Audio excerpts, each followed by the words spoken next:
가족이나 배우자가 겨울이니까 감기 예방하라고 비타민C 자주 권하시죠? 그런데 솔직히 마음속으로는 이렇게 생각하셨을 겁니다. 비타민C가 감기 예방에 도움이 될까?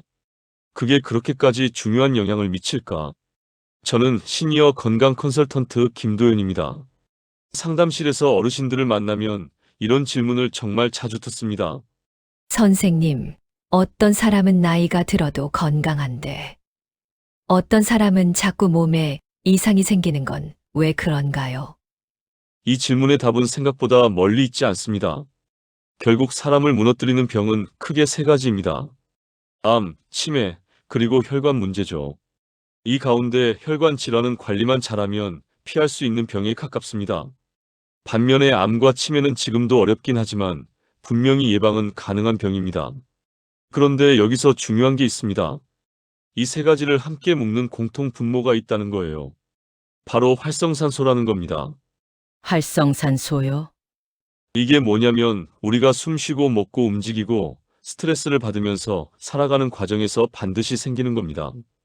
그래서 오늘 이 영상에서 말씀드릴 비타민C는 단순한 감기 예방제가 아닙니다. 활성산소가 몸을 무너뜨리기 전에 그 속도를 늦추고 흐름을 바꾸는 역할을 하거든요. 다시 말해서 노후의 건강을 결정하는 진짜 답안이라는 겁니다. 이 영상을 끝까지 들으시면요. 왜 비타민C를 가볍게 넘기면 안 되는지, 그리고 내 몸이 지금 살려달라고 보내는 신호를 분명히 알고 암, 치매, 그리고 혈관 문제에 확실하게 대처하실 수 있게 됩니다. 안녕하세요. 백스웰빙입니다. 구독과 좋아요는 저에게 큰 힘이 됩니다. 앞에서 말씀드린 활성산소, 이걸 조금 더 쉽게 풀어볼게요. 많은 분들이 활성산소를 아주 나쁜 물질이나 반드시 없애야 할 독처럼 생각하시는데요. 사실은 그렇지 않습니다. 활성산소는 우리가 살아있는 동안에는 반드시 생길 수밖에 없는 물질이에요. 숨 쉬고 음식을 먹고 몸을 움직이고 스트레스를 받는 그 모든 순간마다 자연스럽게 만들어지거든요. 그럼 뭐가 문제인가요? 활성산소가 있느냐 없느냐가 문제가 아니라 그 양이 문제입니다. 불을 예로 들어볼까요? 난로에 불이 조금 있으면 몸을 따뜻하게 해주잖아요. 그런데 불이 너무 커지면 집을 태워버립니다. 활성산소도 똑같아요. 적당할 때는 몸을 지키는 역할을 하지만 몸에 쌓이기 시작하면 세포를 공격하고 조직을 망가뜨려요. 그래서 암, 치매, 노화는 따로따로 생기는 문제가 아닙니다.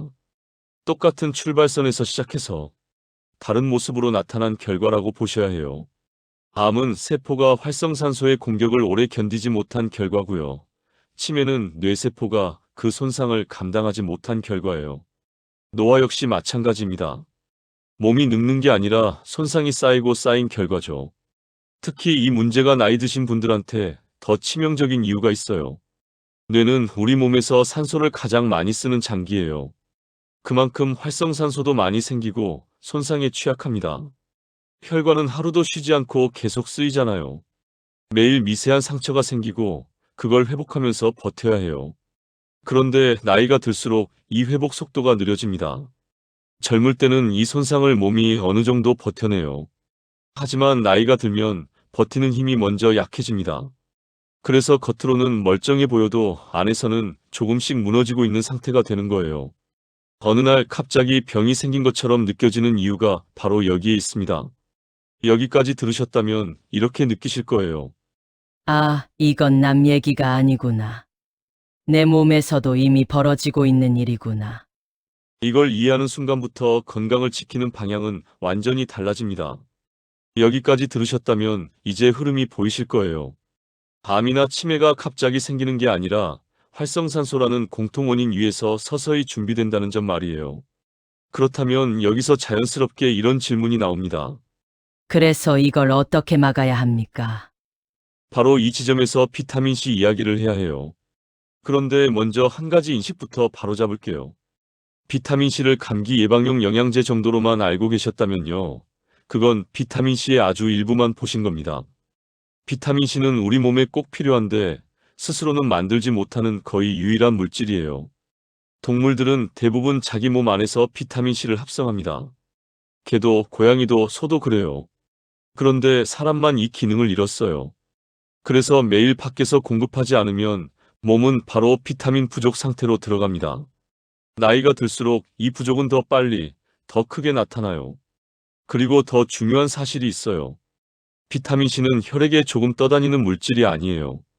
우리 몸은 비타민C를 세포 안에, 그것도 혈중 농도보다 수백 배 높은 수준으로 모아둡니다. 이건 우연이 아니에요.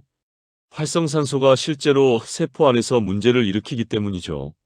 즉, 비타민C는 겉을 도는 영양제가 아니라 세포 안쪽에서 활성산소를 직접 관리하는 역할을 해요. 그래서 노년층에게 비타민C는 보조제가 아니라 주요 기능에 가깝습니다. 병을 치료하는 약은 아니지만 병이 시작되는 지점을 낮추는 장치라고 보셔야 해요. 이쯤 되면 이런 생각이 드실 거예요. 그래서 나는 비타민C를 먹고 있는데 왜 별로 달라진 게 없을까? 바로 그 질문이 다음 이야기의 출발점입니다. 여기까지 들으신 분들 중에는 이런 생각을 하신 분도 계실 거예요. 그런데 저는 이미 비타민C를 먹고 있는데요. 별로 달라진 게 없던데요. 이 말씀 정말 많이 듣습니다. 그런데 먼저 분명히 말씀드릴게요. 그건 의지가 부족해서도 아니고 몸이 나빠서도 아닙니다. 대부분의 경우 이유는 아주 단순해요. 비타민C를 잘못 먹고 있었을 뿐입니다. 이걸 이해하셔야 해요. 비타민C는 먹는다고 끝나는 영양제가 아니에요. 어떻게 먹느냐에 따라서 몸에서 일하는 방식이 완전히 달라집니다. 첫째 문제는 양이 아닙니다. 몸 안에서 계속 유지해요. 많은 분들이 하루에 한 번, 한 알만 드시잖아요. 그런데 비타민C는 몸에 오래 머무르지 못해요. 먹고 나서 몇 시간 지나면 혈중 농도가 떨어집니다. 그러면 몸은 다시 부족 상태로 돌아가요. 하루에 한 번 챙겨 먹어도 나머지 시간에는 비어있는 셈이죠. 둘째 문제는 성분이 아닙니다. 몸 안에 흡수예요. 아무리 좋은 비타민C라도 몸 안으로 제대로 들어가지 않으면 소용이 없어요. 흡수되지 않은 비타민C는 그냥 지나가 버립니다. 그래서 같은 양을 먹어도 어떤 사람은 효과를 느끼고 어떤 사람은 전혀 못 느끼는 거예요. 셋째 문제는 제품이 아닙니다. 타이밍이에요. 언제 먹느냐에 따라 몸이 받아들이는 방식이 달라져요. 공복인지 식후인지 하루 중 어느 시간인지에 따라서 비타민C가 제 역할을 할 수 있느냐가 결정됩니다. 이 세 가지만 바꿔도 상황은 완전히 달라집니다. 이제 이렇게 생각하셔도 돼요. 나는 틀린 게 아니라 방법을 몰랐던 거구나. 바로 여기서부터 몸은 다시 반응하기 시작합니다. 지금부터는 조금 불편할 수도 있는 이야기를 드릴게요. 하지만 이건 겁주려는 게 아니라 이미 몸이 보내고 있던 신호를 같이 확인해 보자는 겁니다. 병 이름을 떠올릴 필요는 없어요. 그냥 요즘 내 몸이 어떤지 생각해 보시면 됩니다. 양치할 때 잇몸에서 피가 자주 나지는 않으세요? 예전엔 괜찮았는데 요즘은 칫솔만 대도 잇몸이 욱신거리거나 피가 묻어 나오는 경우 말이에요. 또 살짝 부딪혔을 뿐인데 멍이 잘 들고 그 멍이 예전보다 오래가는 느낌은 없으신가요? 작은 상처가 생겼을 때도 그래요. 예전 같으면 금방 아물던 상처가 며칠씩 그대로 남아있거나 딱지가 생겼다가 다시 벌어지는 경험 한 번쯤은 있으셨을 거예요. 그리고 늘 피곤합니다. 잠을 자도 개운하지 않고 아침에 일어나면 몸이 무겁고 낮이 되면 이유 없이 기운이 빠져요. 감기도 비슷해요. 한 번 걸리면 예전보다 오래가고 잘 낫지 않는 느낌이 들죠. 거울을 볼 때 피부가 칙칙해 보이고 얼굴빛이 어두워졌다고 느끼는 날도 잦아집니다. 그리고 마지막으로 이런 경험도 있으실 거예요. 말하려던 단어가 입에서 바로 나오지 않고 그거 있잖아. 하며 한참을 생각하게 되는 순간들이요. 예전엔 자연스럽게 나오던 말들이 잠깐씩 막히는 거죠. 지금 말씀드린 것 중에 두세 가지라도 고개가 끄덕여지셨다면요. 이건 남 얘기가 아닙니다. 몸이 아직 크게 아프지는 않지만 조용히 살려달라고 신호를 보내고 있는 상태예요. 이 지점에서 여러분의 선택이 갈립니다. 그냥 지나치느냐, 오늘부터 신호를 받아들이고 방향을 바꾸느냐, 이 결정 말입니다. 이제부터는 복잡하게 생각하지 않으셔도 돼요. 비타민C는 하루의 움직임에 맞춰 먹는 게 핵심입니다. 딱 3번이에요. 아침, 점심, 저녁입니다. 이 3번만 기억하셔도 충분해요. 먼저 아침입니다. 밤사이 우리 몸은 쉬는 것 같아 보여도 안에서는 계속 일해요. 그동안 활성산소가 쌓이고 비타민C는 거의 소모됩니다. 그래서 아침에 일어나면 몸속 비타민C 농도가 가장 낮아져요. 아침 식사 후 물 한 컵과 함께 비타민C를 드시는 이유가 여기에 있습니다. 밤새 쌓인 활성산소를 정리해주는 시간이에요. 다음은 점심입니다. 점심은 하루 중 몸이 가장 활발하게 움직이는 시간이잖아요. 이때 비타민C는 에너지 대사를 도와서 몸이 지치지 않게 받쳐줘요. 식사 후 비타민C를 한 번 더 보충해 주시면 오후에 쏟아지는 피로가 훨씬 덜해집니다. 마지막은 저녁이에요. 저녁이 되면 몸은 회복 모드로 들어가요. 이 시간에 비타민C는 하루 동안 쌓인 손상을 복구하고 세포가 다시 정리되는 걸 도와줍니다. 그래서 저녁에는 흡수가 천천히 이어지는 형태가 잘 맞아요. 여기서 많이들 묻습니다. 일반형이 좋으냐, 리포조말이 좋으냐고요. 일반형은 빠르게 흡수되고 리포조말은 천천히 오래 작용해요.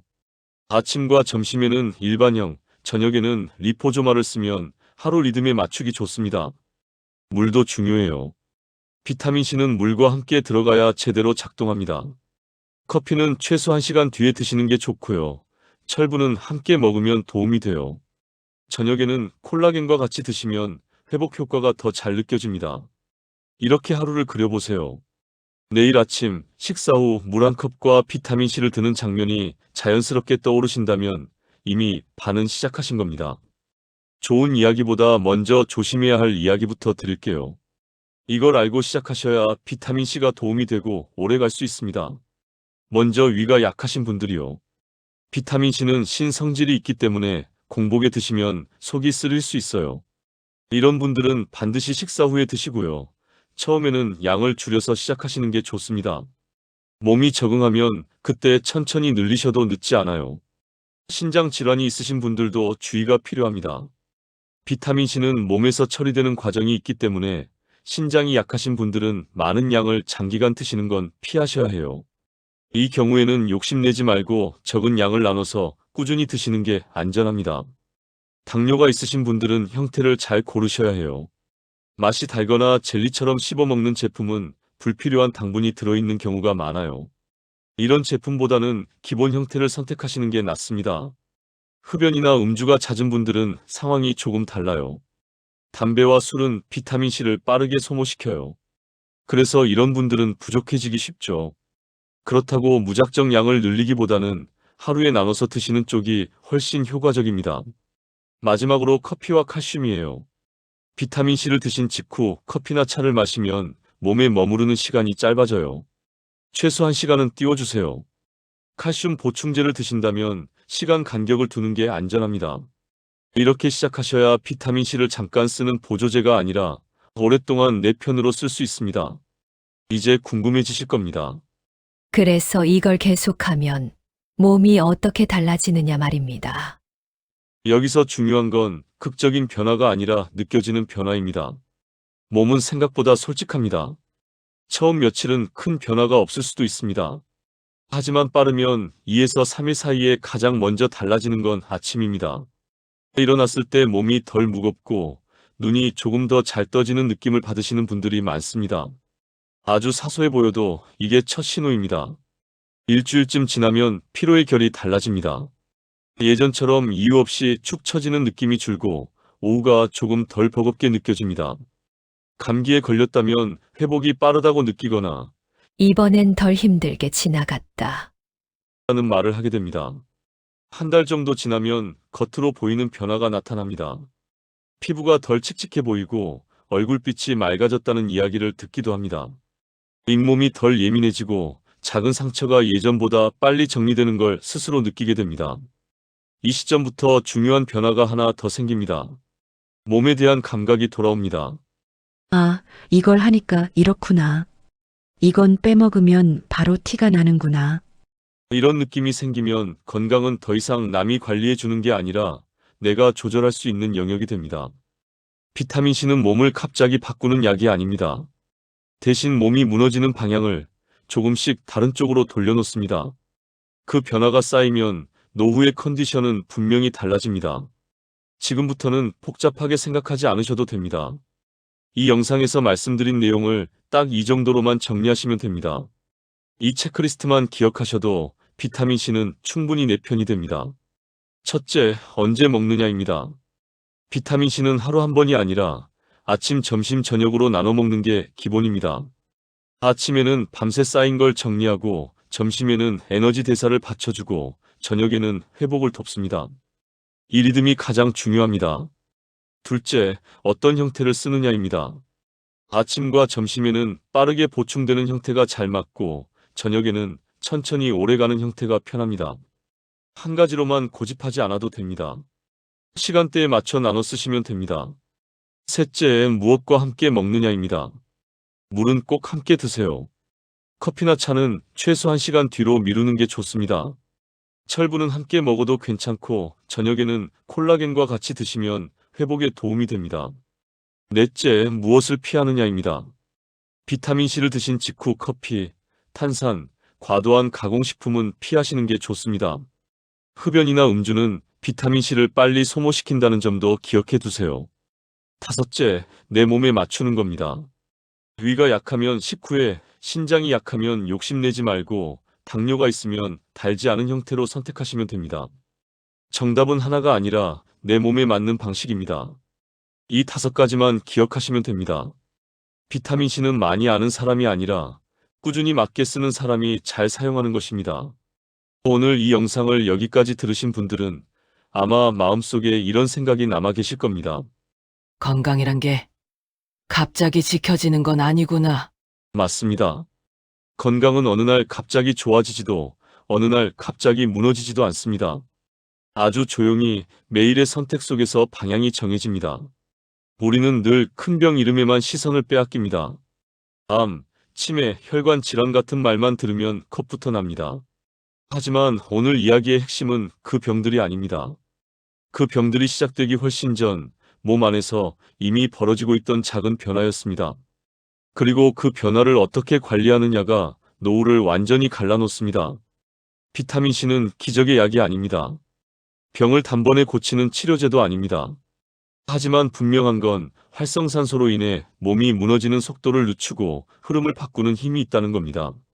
아주 사소해 보이는 선택 하나가 몇 년 뒤에 몸 상태를 다르게 만들어 놓습니다. 아침에 물 한 컵과 함께 챙기는 습관, 점심에 한 번 더 몸을 받쳐주는 선택, 저녁에 하루를 회복으로 마무리하는 결정. 이건 대단한 결심이 아닙니다. 다만 나 자신을 포기하지 않겠다는 조용한 약속에 가깝습니다. 노후는 준비된 사람에게만 특별한 게 아닙니다. 지금 이 순간부터 방향을 바꾸는 사람에게 주어지는 결과입니다. 오늘이 가장 빠른 날이라는 말, 이럴 때 쓰는 겁니다. 이 영상이 끝난 뒤 내일 아침을 한번 떠올려 보세요. 상쾌해진 몸, 조금 더 맑은 정신, 그리고 나는 내 몸을 흐르는 대로 놔두지 않기로 했다. 하는 마음. 그 마음 하나면 충분합니다. 이런 이야기가 도움이 되셨다면 백세 웰빙 구독과 좋아요로 함께 해주세요. 여러분의 작은 선택이 다른 누군가의 노후를 지키는 시작이 될 수도 있습니다. 앞으로도 조용하지만 꼭 필요한 건강 이야기 계속 전해드리겠습니다. 감사합니다.